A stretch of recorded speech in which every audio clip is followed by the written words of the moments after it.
नमस्कार। Dhirendra पुंडी news point में आप सभी का एक बार फिर से स्वागत है। कश्मीर के नशात में श्रीनगर के इलाके में सीबीआई ने 35 साल बाद एक 10 लाख के इनामी को गिरफ्तार किया। उसकी गिरफ्तारी एक अपहरण केस में हुई और उस अपहरण केस के उस अपराधी को जैसे ही सीबीआई ने अरेस्ट किया, तो जैसे वक्त की धूल जिस केस पर जम गई थी, उस केस पर जिसने इतिहास को पूरा बदल के रख दिया। कहते हैं कि कई कई बार एक पल इतना भारी होता है कि वो सदियां लिख देता है। कुछ ऐसा ही हुआ था 1989 में रूबिया सईद के अपहरण का। ये मामला जब आज मैंने देखा कि किस तरह से जो शांगलू है जिसको अरेस्ट किया गया, इसको JKLF के उस कमांडर जिसको इस देश के पत्रकारों ने, एक खास मीडिया ने और यहां तक कि इस देश की राजनीति ने भी जो तुष्टीकरण के सहारे राज कर रही थी, उसको गांधीयन विद गन्स कह दिया गया था। गांधी विद गन, एक ऐसा आदमी जिसके कत्लो गारत की कहानी कश्मीर के चप्पे चप्पे पर लिखी है और आज ये अरेस्ट तो जैसे उस कहानी के साथ तक जाने की है। जितना हम लोग इतिहास की देवी को समझते हैं कि जब हम उसको भूलते हैं तो वो कभी हमारा दामन नहीं छोड़ती, वो वापस लौटाती है। अगर उस पल की कहानी को आज आप याद करते हैं तो आपको ये समझ में आ जाएगा कि आखिर एक बार एक भूल इस देश की सरकार ने की एक मसले में, और उसकी कीमत 7 लाख पंडितों को अपनी सदियों पुरानी, हजारों साल पुरानी जन्मभूमि छोड़नी पड़ी थी। आखिर ये केस क्या है? रूबिया सईद आपके जहन में होगा, लेकिन जो बहुत सारे लोग हैं नहीं जानते होंगे। मैं इसको शुरू करूं उससे पहले कुछ लाइनें पढ़ देना चाहता हूं। मैं जाग गया और मैंने अंधेरा छाने की आहट को महसूस किया, उजाले को नहीं। ये कैसा समय था! ओह, कितने बुरे समय को हमने झेला है।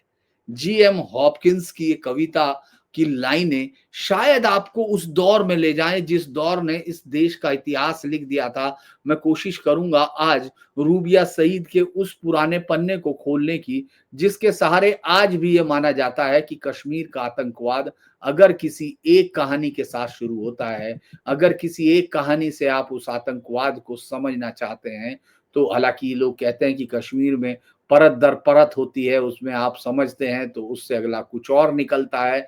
लेकिन मैं फिर भी कहूंगा कि कई बार एक ऐसा खेल भी आ जाता है जिसके सहारे आप सारे तिलिस्म को समझ लेते हैं। दरअसल अब मैं आपको उस केस की थोड़ी थोड़ी कहानी बताता हूँ। आज सांगलू को अरेस्ट किया गया, लेकिन उस अरेस्ट के साथ ही वो कहानी खुल गई जो बंद थी। यानी एक कहानी बंद थी, अरेस्ट हुई तो वो खुल गई। ये दिसंबर 1989 की श्रीनगर की कहानी है। भारत में नई नई सरकार बनी थी, वीपी सिंह प्रधानमंत्री बने और उन्होंने एक इतना बड़ा फैसला लिया जो ईमानदारी की तहरीर पर छात्रों के आंदोलन के साथ, और ये भी कहा जाता है मीडिया ने किस तरह कोई प्रधानमंत्री बनाया, तो वो देखना चाहिए वीपी सिंह को। और वो मीडिया की अपनी ताकत का सर्वोच्च शिखर था जब मीडिया ये तय कर रहा था कि इस देश में क्या हो सकता है।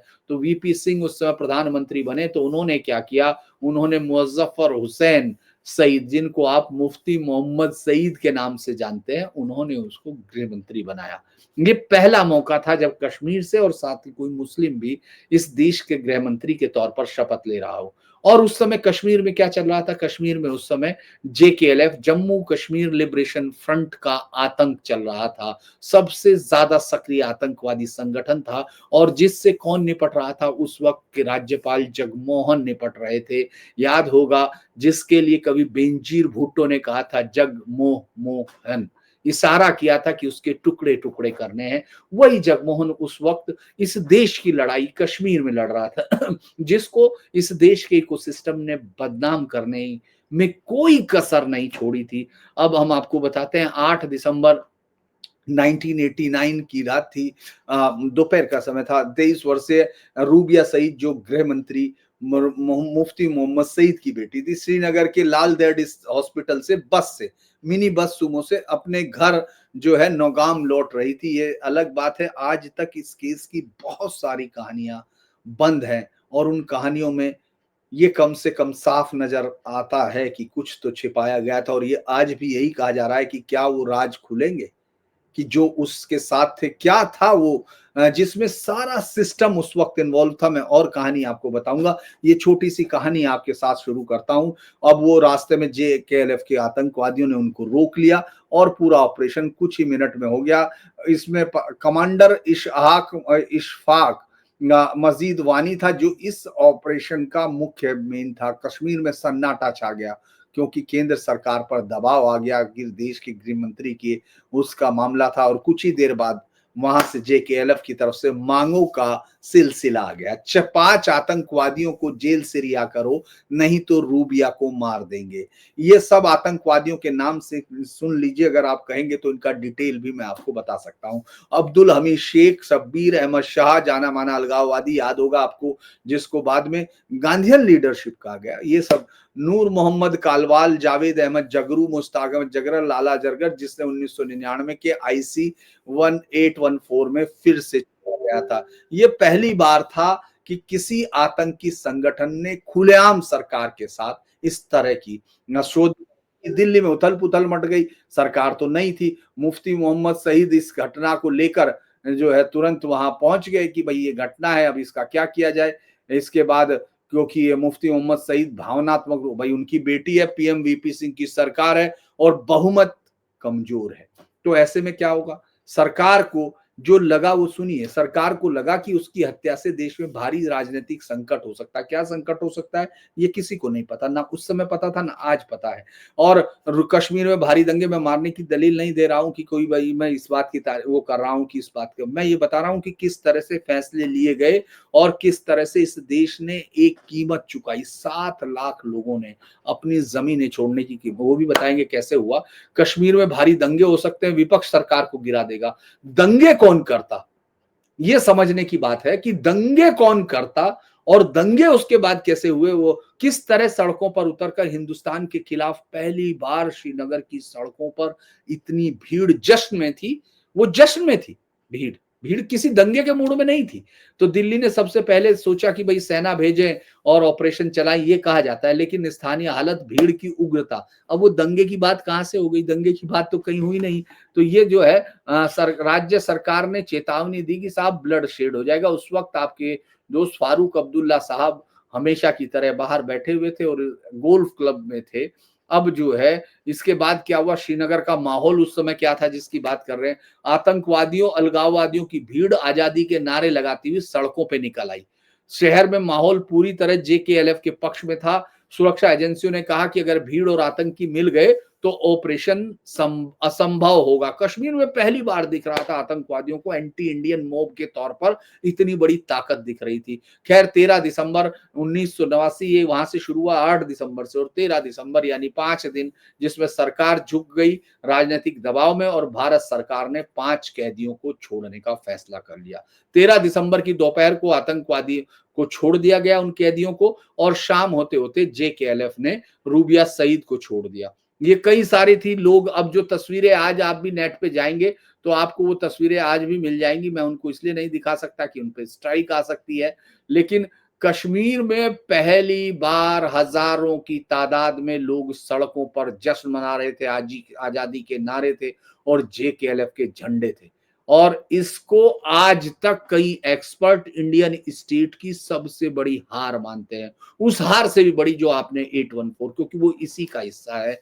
इसका सबसे बड़ा जो प्रभाव वहां हुआ, आपको मालूम है सबसे बड़ा प्रभाव हुआ कि JKLF का हौसला आसमान पे आ गया और आतंकवाद को कश्मीर की क्यारियों में इस तरह से बोया जाने लगा जैसे किसान अपने खेतों में बोता है, क्योंकि उसको अच्छी फसल की उम्मीद होती है। 1990 में, 89 है, दिसंबर है, उसके अगले साल से वहां सबसे बड़ा आतंकवाद का हिंसा देखने को मिली। पंडितों पर हमले बढ़ गए, इतनी सफलता हुई कि वो जो एजेंडा था वो पूरा किया जाने लगा। यानी घाटी को हिंदू विहीन करने का सबसे बड़ा सपना जो आतंकवादियों का था, मैं बहुत सारी कहानियां आ चुकी, उस पर इतना पढ़ा और उस समय देखा हुआ है कि उस पर सैकड़ों हजारों कहानियां याद होंगी।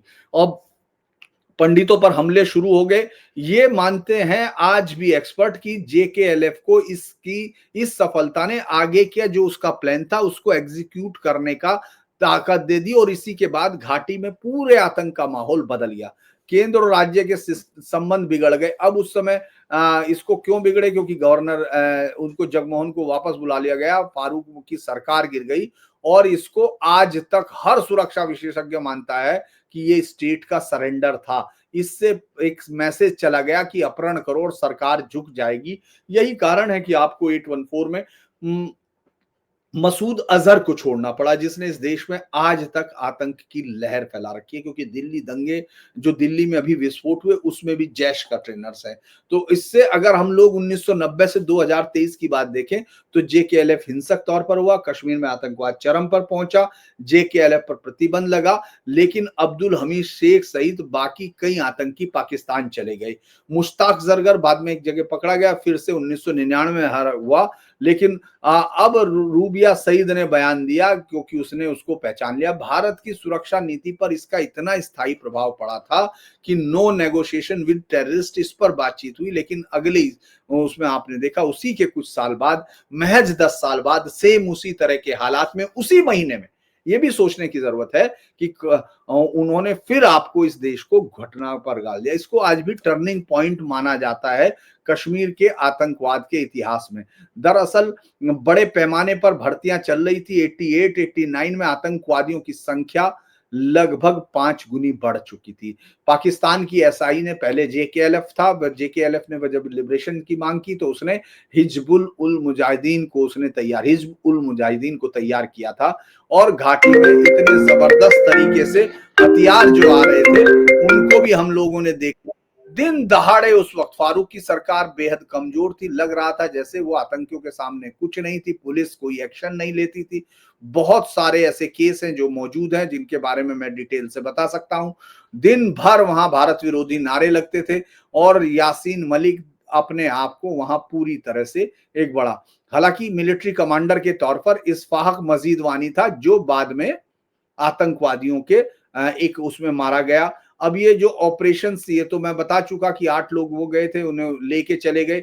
इसमें जो ऑपरेटर थे यासीन मलिक, जावेद मीर, हामिद शेख, इशफाक वानी गुट, ये जेकेएलएफ का एक बड़ा झटका दो उनका आइडिया था और दुनिया को बता दो कि कश्मीर भारत के नियंत्रण से बाहर आ रहा है। और ये पहली बार हुआ, ऐसा नहीं है कि उससे पहले इस तरह का था। और अगर हम लोग जो 2 उस समय खेमे थे दिल्ली में, जो नेगोशिएशन वाला बच्ची को बचाने वाला खेमा था, वीपी सिंह थे, फारूक अब्दुल्ला, गृह मंत्रालय का बड़ा हिस्सा, पीएमओ का राजनीतिक प्रबंधन जो मैनेजमेंट संभालता है, वो लोग कह रहे थे कि किसी भी कीमत पर बच्ची को बचाओ। हजारों लोग नारे लगा रहे हैं अगर रूबिया को मारा गया तो कश्मीर जल जाएगा, भारत सरकार गिर गई है। आज तक कोई नहीं बता सकता कि रूबिया के मारे जाने पर वहां किस तरह से उस शहर में आग लगती जिस शहर ने सड़क पर निकलकर उसके लिए जश्न मनाना शुरू किया हो, ये अलग बात थी एक बार। और जबकि जो एक पूरी सरकार की जो काउंटर एजेंसीज हैं वो पूरी तरह सरकार को ये कह रही थी कि ये समर्पण मत करो, उसमें रॉ थी, उसमें आईबी थी, उसमें सेना का मिलिट्री जो हमारे एस्टेब्लिशमेंट वो था, और जगमोहन, वो सब अगेंस्ट में खड़े थे कि उन्होंने कहा था कि अगर एक बार आतंकवादियों के सामने झुक गए तो देश में अपहरण को आतंक का हथियार बना दिया जाएगा। और उसके कारण मौजूद थे। फिलिस्तीन का जो पीएलओ है और फतेह, उसका अल फतेह, उन्होंने 60s में इतने सारे आतंकवादियों ने हाईजैकिंग की थी कि वो एक बहुत मजाक बन गया था। कई कई दर्जन एक एक साल में हाईजैकिंग हुई क्योंकि उसके बदले वो आतंकवादियों को छुड़वाने में कामयाब हो रहे थे। लेकिन सरकार इतनी घुटनों के बल गिरी हुई थी क्योंकि जो शख्स जिन्ना टोपी पहन रहा हो, जिसके लिए तुष्टीकरण इतना बड़ा हो और जो चल रहा हो बीजेपी की सरकार के दम पर, बैसाखियों पर था, वो अंदर से कम्युनिस्टों से इतना डरता था कि उसको ये कहने की बात भी नहीं थी। और कम्युनिस्ट उस समय सरकार को घुटने के बल गिरने के लिए कह रहे थे। अब जो सरकार झुकी तो उनको रिहा कर दिया गया। स्टेट सरेंडर का हमारे देश में ये फ्रेज उसी दिन आता है क्योंकि बीबीसी, सीएनएन और अल जजीरा में जो सबसे बड़ी खबर बन के आई थी, India bows to Kashmir militant, ये हेडलाइंस थी। और इसके बाद अचानक लगा जेकेएलएफ को और उनको कि अगर गृह मंत्री की बेटी को छुड़वा कर 5 आतंकी रिहा करवा सकते हैं तो इस देश में कुछ भी कर सकते हैं। अगले 6 महीनों में आतंक में 400% वृद्धि हुई, हथियारबंद जुलूस निकलने शुरू हुए, पुलिस स्टेशनों पर कब्जे हुए, सरकारी अफसरों को खुलेआम आतंकवादी आके उनके घर बता देते थे कि तुमको बाहर नहीं निकालना। एडमिनिस्ट्रेशन पूरी तरह से गिर चुका था क्योंकि स्टेट की जो मॉरल ताकत थी वो खत्म हो चुकी थी। कश्मीर की जनता इसलिए एकदम साथ खड़ी हो गई क्योंकि उन्होंने देखा कि ये आतंकवादी, ये लड़के जो हथियार लेकर वहां से आए, ये पूरे देश की सबसे बड़ी ताकत को झुका सकते हैं। यानी आतंकवादी और भीड़ मिलके किसी भी देश को तबाही बना सकती है। इसके बाद क्या हुआ कि जेकेएलएफ को मुक्ति योद्धा माने जाने लगा। यासीन मलिक उस पूरी कश्मीर का भगवान को, माफ कीजिएगा, खुदा की तरह दिखने लगा। मस्जिदों से उग्र भाषण होने लगे, पंडितों को इन्फॉर्मर कहा जाने लगा कि ये साहब सरकार, क्योंकि उनको किसी भी तरह काफिरों को वहां से भगाना था। और ये कंप्लीटली धर्म से रिलेटेड है, इसका कोई भी रिलेशन का, इसका कोई मतलब नहीं। कश्मीर के आतंकवाद में जिस आदमी को ये बू आती हो कि साहब उसमें कुछ और कारण है, गरीबी या वो, ये सब उस आदमी की मक्कारी, इसके अलावा कुछ नहीं हो सकती कि वो आंखों में सुरमा नहीं सलाई डाले हुए है। अगर टारगेटेड हत्याएं शुरू हुई, सुनियोजित 19 जनवरी 1990 को वो नारे लगे थे रलीव गलीव, और जिसमें अपनी बेटियां छोड़ जाओ, कश्मीरी पंडित बाहर चले जाओ, ये सब चीजें उनके नारे। उसी के बाद ये 19 जनवरी को ये सब हुआ था और मार्च 1990 में पंडितों का सामूहिक पलायन हुआ था।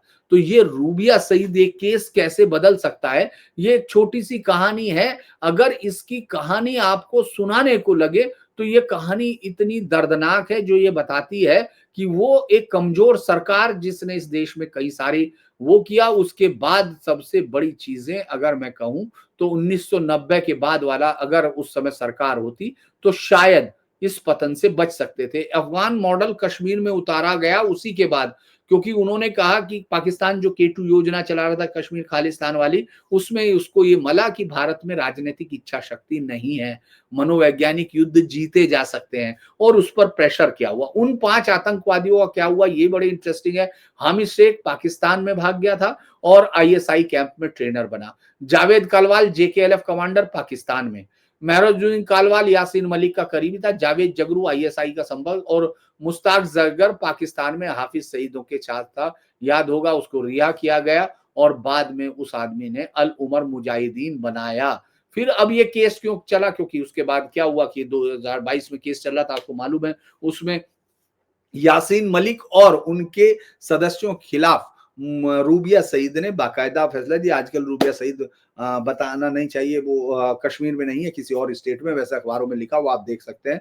मुझे लगता है कि वो ये 35 साल बाद अगर वो टेरर फंडिंग में, चूंकि यासीन मलिक तिहाड़ में है, अभी इस पर केस चल रहा है, और इस केस को चूंकि रूबिया सईद ने अब इस सरकार के 2022 में जब 370 खत्म हुआ तब ये केस चलना शुरू हुआ था, और रूबिया ने अदालत में खुलकर आतंकवादियों की पहचान की। JKLF का पूरा अपहरण तंत्र जब सामने आया, क्योंकि अगर 1989 का भारत सरकार का झुकाव है तो 2022-2025 में ये भारत सरकार का न्याय के प्रति एक लड़ाई में ताकत की बात है। जो अगर कोई स्टेट की तरफ से कोई मैसेज है तो वो ये है कि इतिहास के सबसे खराब आत्मसमर्पण की भरपाई करने की हम कोशिश कर रहे हैं, अपने लोगों को ये बताने की कोशिश कर रहे हैं कि हम कभी कोशिश करेंगे। रूबिया सईद का जो, अगर हम ये कहें कि अपहरण सिर्फ एक हिस्सा नहीं था, ये भारत के राज्य कश्मीर की जनता, सुरक्षा ढांचे और आने वाली 3 पीढ़ियों की किस्मत का मोड़ था। इसी को अगर हम लोग ये कहें कि पूरा का पूरा, चूंकि उसने जो कहा था मैं वो भी बता देना चाहता हूं, क्योंकि कश्मीर में तो ये तमाम जगह थी। 48 घंटे में सुरक्षा बलों ने पहले छापे मारे, JKLF वाले ठिकाने बदलते रहे, कभी उसको अली कदल, नोहट्टा, रैनीबाड़ा, ये सब वहीं श्रीनगर के इलाके हैं, बहुत ही ज्यादा भरे हुए थे वो थे। अंततः जो मुफ्ती मोहम्मद सईद ने कैबिनेट पे दबाव डाला कि पहले बेटी जिंदा लौटे। लंबी बैठक के बाद सरकार हुआ और इसको माना गया कि साहब ये, अब इसके बाद ये कैसे शुरू हुआ मैं आपको बता देता हूं। इशफाक मजीद वानी, ये अली कदल श्रीनगर का रहने वाला था, जो उस समय लिबरेशन फ्रंट का आतंकी विंग का मुख्य चेहरा था। 1990 में एक ऑपरेशन ब्रिगेड में मारा गया, 30 मार्च 1990 को। ये यानी कश्मीरियों के पलायन के वक्त, ये कश्मीरी पंडितों के वक्त, ये हथियार बंद उसका पहला मिलिट्री कमांडर था। ये यासीन मलिक से फील्ड में ज्यादा तेज माना जाता था। पुरानी श्रीनगर में इसका जबरदस्त समर्थन हुआ करता था और इसने शुरुआती ये वो था जिसने हजारों सैकड़ों लोगों को हथियार थमाए। उसके बाद चूंकि यही वानी का और इसी का ये आइडिया था कि छोटे छोटे सेल बनाओ, हाई प्रोफाइल टारगेट बनाओ, उनको राजनीतिक हत्याओं करो और उनके स्पेस बनाओ और भीड़ को सीआरपीएफ के सामने खड़ा कर दो।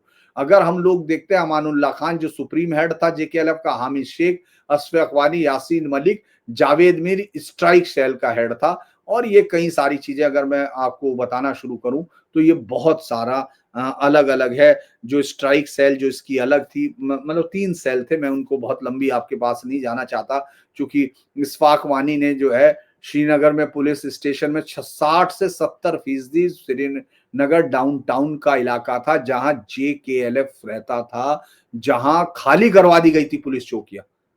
आप सोचिए, उनको उनको उन्होंने बता दिया और उन्होंने श्रीनगर में सीआरपीएफ की पेट्रोलिंग पर 11 फरवरी 1988 में पहला हमला किया गया था। कश्मीरो पंडित की सबसे पहले जो शुरुआती लक्ष्य हत्याएं थी वो 90 में हुआ। इसको स्टेज 1 कहा गया क्योंकि इशफाक और जावेद मीर के स्ट्राइक सेल ने लगातार अटैक किया। इसको नंबर 2 कहा गया रूबिया सईद को और 1990 में 19 जनवरी 1990 की रात उसके बाद की हिंसा, धमकियां, मस्जिदों से घोषणाएं की गई, पंडितों के खिलाफ माहौल बनाया गया। यही मेन आदमी था जिसने, चूंकि ये मारा गया 30 मार्च को, उसके बाद यासीन मलिक को सैन्य कमांडर बना दिया गया। उसके बाद हालांकि ये अलग बात है कि फिर आपस में झगड़े होने लगे और इसका भी यासीन में इतनी ताकत नहीं थी कि वो उसको टकरा पाता, वो नहीं कर पाए क्योंकि जो यासीन मलिक के खिलाफ एक केस तो यही है क्योंकि रूबिया सईद वाला है, 1990 में आईएएफ कर्मियों वाला है जिसमें रावलपुरा में उसने आईएएफ कर्मी इंडियन एयरफोर्स के लोग 4 मारे थे। इसमें भी है, चार्ज फ्रेमिंग हो गया इसमें मुझे लगता है कि उसको जो आजीवन कारावास से इसको मौत की तरफ जाएगा। कश्मीरी पंडितों पर हमले, लक्षित हत्याएं, उनमें था। इसके बाद टेरर फंडिंग में, जिसमें अभी भी है, अंदर है, 19 मई 2022 को उसे कहीं लाइफ इम्प्रिजनमेंट दी है और अन्य कई सारों में उसके खिलाफ केस था। दरअसल मैं आपको बताना तो बहुत सारी चीजें चाहता हूं लेकिन फिर वो लंबा होगा। रूबिया सईद ने जो फोटो देखने के बाद कोर्ट में अभी कहा, उसने 15 जुलाई 2022 को जो उसका मुख्य बयान था, उसने यासीन मलिक के फोटो को सामने कहा कि यही वह शख्स है और नाम लिया उसने कि यही था। He was the man who threatened me that he will drag me out of the mini bus if I refuse to follow their dictate. ये उसने अपने उसमें कहा और ये रिपोर्ट साफ कहती है कि ये इसके खिलाफ होगा। बहुत सारी चीजें हो सकती हैं। मुझे लगता है कि इसको अब हम यहाँ खत्म करें उससे पहले आपको मैं बता दूं कि इससे पहले क्या हुआ था, जिसके लिए मैंने ये किताब निकाली कि इतिहास क्या आपके साथ करता है और आपके नेता जब घुटनों के बल बैठते हैं तो पीढ़ियां किस तरह से बिखरती हैं अगर आपके पास कोई लीडरशिप नहीं होती। ये जो है चील का झपट्टा डॉक्टर रुबैया सईद पर कहा, ये घेरे मेरे आगमन से पूर्व की स्थिति, अशांत कश्मीर फ्रोजन ट्रिब्यूलेंस जो है जगमोहन की बहुत बड़ी किताब है और उसको जो भी आप लोग चाहें हिंदी इंग्लिश दोनों में उपलब्ध है और जो कश्मीर को समझना चाहते हैं वो किताब भी एक रेफरेंस है। उस किताब के सहारे आप दूसरी किताबों तक पहुंच सकते हैं। एक के बाद एक दूसरी सफलता से उनका आतंकवादियों का चील का मनोबल बढ़ गया, उसकी निगाहें पहले से ज्यादा तेज हो गई, उसके पंजे अधिक से अधिक शिकारों को ढूंढने लगे, उसके पंख तेजी से बड़े हो रहे थे, वह अपने पंखों को उन्मुक्त रूप से फैलाने लगे, आतंकवाद के लिए कह रहे, वह विशाल क्षितिज की सैर करने लगा, उसका आत्मविश्वास अधिक बढ़ गया, वह सत्ता प्रतिष्ठान के ऊपर सजे बगीचे में ही जल्दी अपना शिकार ढूंढने लगा। 8 दिसंबर 1989 को जम्मू कश्मीर की बेटी का अपहरण कर लिया गया। केंद्र सरकार अंधेरे में टोह लेती रही, चेतावनी के बावजूद उन्होंने अपनी आंखों में जो पट्टी लगा रखी थी उसने उन्हें किसी भी तरह का सुराग लेने लायक नहीं छोड़ा। अपहरण के समय डॉक्टर फारूक अब्दुल्ला विदेश में थे, उनके मंत्रिमंडल के लोग गोलमोल बातें कर रहे थे, राज्य को आतंकवादियों के हथकंडों के आगे झुकना पड़ा। डॉक्टर रूबिया सईद को छुड़ाने के बदले हामिद शेख, शेर खान, जावेद अहमद, वही जो नाम मैं आपको बता रहा था, रिहा करना पड़ा। इससे चील को एक बहुत बड़ी कामयाबी मिली, उसने जहां तहां अपनी नजर दौड़ाई, उसने इलाके का वो आका बन बैठा, भय व्याप्त घाटी के ऊपर मंडराने लगा और चूंकि ये बहुत आगे उन्होंने पूरी तरह था कि जब इसको रिहा किया, भारी भीड़ ने उन युवकों का गर्मजोशी के साथ स्वागत किया गया उनकी विजय को इस रूप में मनाया गया जैसे आतंकवाद का पूर्ण वर्चस्व स्थापित हो गया हो। वो लोग उनके पाले में चले गए, उनकी विजय पर कोई संदेह नहीं रहा, ऐसा कुछ उन्होंने कहा। ये रोज का काम था। अगर आप इसकी एक कहानी जो ये बताती है कि अगर वो चाहते तो वहीं का वहीं खत्म किया जा सकता था, क्योंकि 7 अप्रैल 1900 को यहाँ कहानी घर घर की तलाशी शुरू हुई और अत्यंत उपयोगी परिणाम मिले। 8 अप्रैल को एचएल खेरा, मसरूल हक और अब्दुल गनी के अपहरणकर्ताओं को पकड़ने के लिए व्यापक स्तर पर तहकीकात की तो व्यापारी हाफिजुल्लाह भट्ट के घर 4 ऐसे लोगों का पता चला जिन पर संदेह था। अल्पकालीन रक्त साव मतलब जहां झगड़े में छोटी सी भिड़ंत हुई, 3 लोग पकड़े गए। ये थे जम्मू कश्मीर मुक्ति मोर्चे के सैन्य सलाहकार ये जेकेएलएफ का इकबाल गंदरू, डॉक्टर रुबैया सईद के बदले में छोड़े जाने वाले आतंकवादियों में से एक खूंखार आतंकवादी जावेद जरगर और इन आतंकवादियों को शरण देवाला वाला हफीजुल्लाह भट्ट। चौथे आदमी ने वहां से फरार होने की कोशिश की।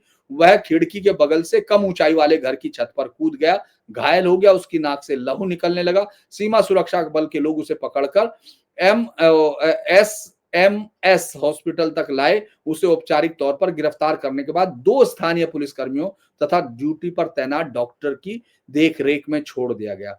दुर्भाग्यवश ये बीएसएफ के लोगों को नहीं मालूम था कि उन्होंने जम्मू कश्मीर मुक्ति मोर्चे के commander in chief Yasin Malik जैसे खूंखार आतंकवादियों को गिरफ्तार कर लिया गया।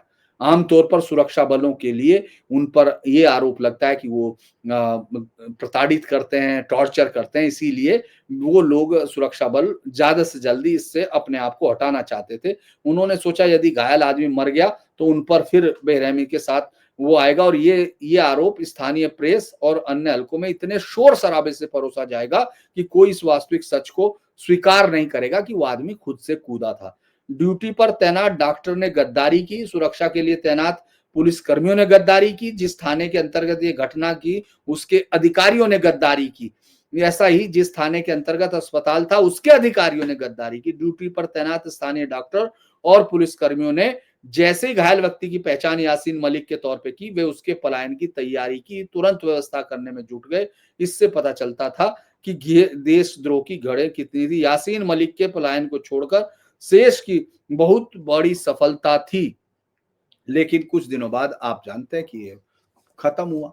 तो ये एक कहानियां हैं कि किस तरह से इस देश में कश्मीर में इतना ज्यादा इस देश की सरकारों ने हमारे बच्चों का खून बहाया है कि उस खून की भरपाई तो कभी नहीं हो सकती, लेकिन इस सरकार ने 370 हटा के कम से कम एक दाग को धोने की कोशिश की है।